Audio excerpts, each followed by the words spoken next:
Hi everyone, Nurse Yalda from Rejuvenation Clinic. I'm here with my lovely patient and we're going to talk about one of my very favorite treatment, lip filler, lip augmentation. It's highly recommended to make sure we educate the patient correctly. The goal is to create enhancement. The goal is to create a beauty.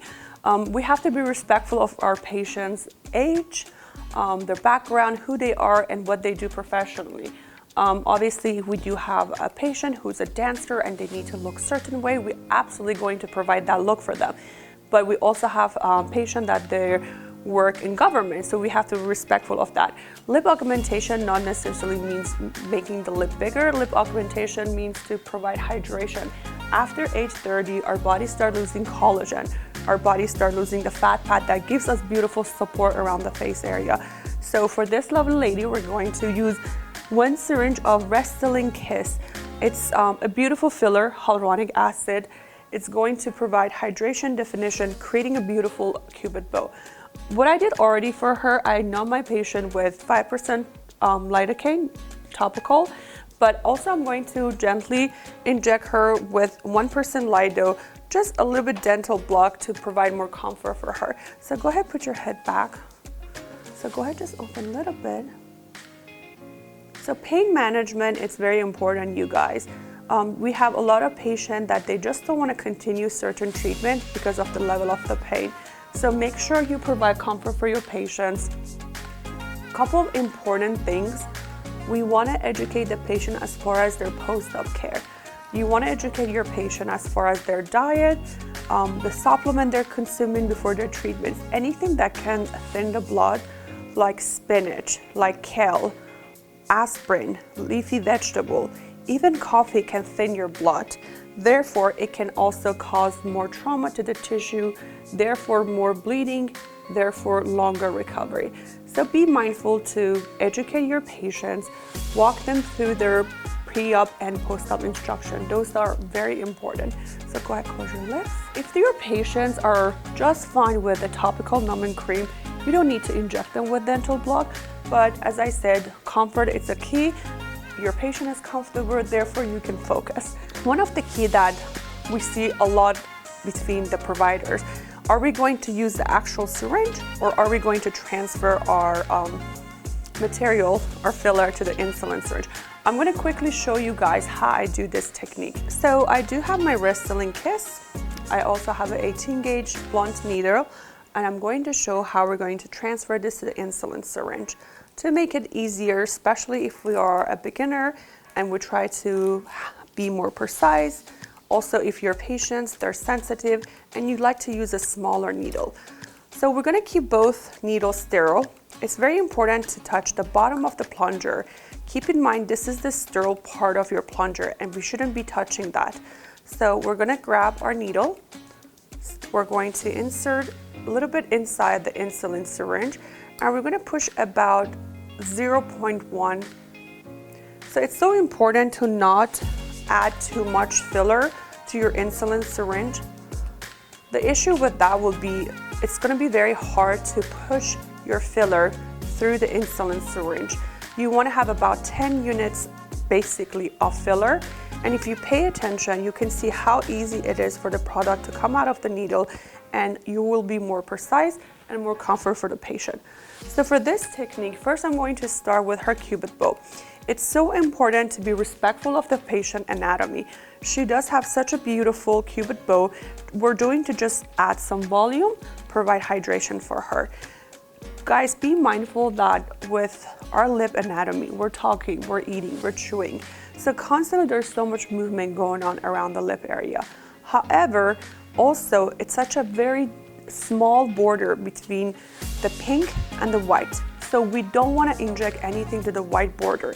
And by adding or introducing filler to the white border or by filler migration to the white border, that's going to create that duck look that no one wants that. So please be mindful of your patient anatomy, and injecting slow is the key. And perhaps you may not want to inject your entire syringe for the patient. You can always use that filler for other part of their lips. You can provide some support always to the corner of the lip. You can also help to lift the oral commissure and provide more like a lifted. Unfortunately, as we get older, go ahead, turn this way. The corner of the lip, the angle shouldn't be downward. So one of the assessment that I do use for my patient, I do look at the angle of the lips. The angle of the lips should be upward. After age 30, since we do lose a little bit of a fat pad around the corner of the lip start going downward. So the ideal degree for the corner of the lip should be about 14 degrees upward to create more like a happier and lifted look. I always use emoji as an example. The happy emoji, everything is lifted. The sad emoji, everything is downward. So it's so important, not only we do a assessment for the lip area, we also have to do a quick assessment when it comes to the oral commissure and the tissue around the lip, because that's what gives your lips a nice support. We're going to start with her cupid bow. Go ahead, turn this way. Be mindful, bleb is up. Always inject through the pink side of the lip. Don't enter through the white roll. That's how you can create filler migration to the lip part of the white part. Little poke. Our depth, it is superficial, meaning it's sub-Q. I'm not through the skin, I'm above the muscle. And that's your space for a lip filler. I can see my needle, I can see the color, but it's not superficial. So therefore it's not gonna be injected to the skin of the lip. It is placed, the filler, we're placing the filler in the sub-Q. We're gonna follow the anatomy of her lips. And this is how we provide lift for the cupid bow. How you doing? Amazing. Perfect. Already you can see a little bit of elevation, more like definition. So this is how I do my cupid bow with using insulin syringe. But also I'm going to show a technique for you guys if you're interested to use just the needle that it comes with your filler. Again, we want to make sure we prime our filler, bevel up. So this is the GK point. This is the area that we want to have the higher elevation. If your patient doesn't have philtrum column, there's no need to create that. In my humble opinion, that sometimes can cause more heaviness around the white roll of your lip. So for her, she has a beautiful GK point. Thank you. So GK point, the higher point of her lips. Again, I'm submucosal, above the muscle. We're going to inject very slow, and as I'm retrograding, I also can see that I'm lifting the tissue. And you always want to leave just a little bit dot of filler at the end of your injection. Always make sure to inject slow. The key is creation a beautiful defined lip. Again, make sure we're not injecting through the muscle. If the filler is injected through the muscle while the patient is speaking, it becomes a little bit more fake looking lips. So that was my second injection. You can use your non-dominant finger to kind of guide you and assess you to lift up the lip. We always want to inject in a dry border of the lip. Keep in mind, we do not want to inject in the wet border because that will cover the patient's smile. This is a fanning technique. I have learned it from a wonderful, well-known Julie Horn that she travels the world, and a lot of providers go to her to learn from her in Switzerland. So this is a very classy, elegant technique that we can use for our lips. So I have placed 3 boluses, almost less than 0.2. Now we're gonna work on the body of her lips. I'm gonna start from her oral commissure, a little poke, and we're going to create like a little V to left the corner of her lips.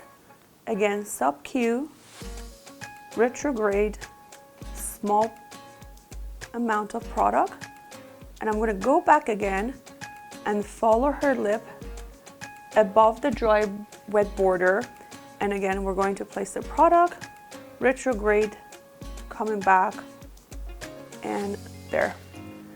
So if you take a look, you can see the corner of the lip is going up, her cupid bow is more defined, she has more like definition and beautiful hydration. So what I did, I treat her upper right side. For the lower lip, I'll go ahead and open. So based on Julie Horn technique, we're not going to inject anything in the center of the lips. So I'm going to put this little bolus of filler, and I'm going to use that as my imaginary line, that I'm not going to inject anything in the center, but we're going to start right next to that line. A little poke. We're going to stay in the dry border between skin and muscle. We're going to call that space, as I said, sub-Q. Retrograde. Inject very slowly. As you're coming out, you're going to put a small bolus at the end of the lip. So we're going to continue with placing almost 4 to 5 small lines using this technique.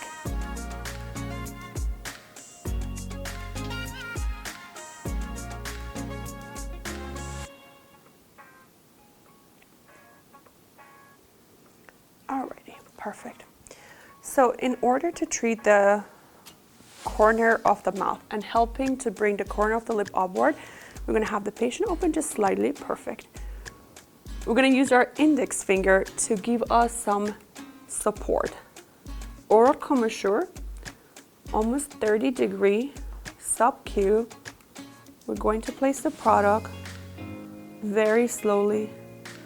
Be mindful you don't want to inject in a white part of their lip, because that's going to create more like a duck look lips. And then we're going to create a V.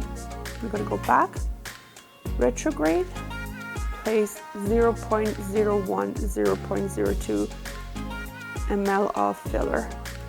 As we're coming out, we're going to keep pushing, and you always want to leave a little bit of a filler at the end to make sure we have placed the filler in the entire tissue. Alrighty, go ahead and turn this way. There's a little hollowness here. One thing we can do is, by providing some support through the intradermal, meaning supporting the skin to improve the quality of her skin, and also providing some filler to get rid of the hollowness and also help to elevate the corner of her lips. Our angle is always going to be 30-degree, very superficial. I am not aspirating because I can't see where my needle is, and I am inside the skin, more like intradermal. Very nice. Again, use your index finger, provide some support. We can also use some fanning technique to place our filler. Kiss has a beautiful G prime. It's not too thin, it's not too thick. It has enough thickness to provide support to the tissue. Perfect. Okay. So now I'm gonna go the other side. All right, guys, so she's done with her lip filler. They look very defined, hydrated. There's about 25% inflammation. You do want to educate your patient. 24% of the inflammation will go down. So she'll see the actual result in about 2 weeks. You do want to apply a little bit of ointment. The technique that I'm using, I have learned from Julie Horn. It's more like a scratching technique with a little bit of a gentle pressure. You want to make sure you are scratching the filler, making sure it's been injected equally to the entire tissue. You don't want to put any pressure on it. You don't want to massage it too hard.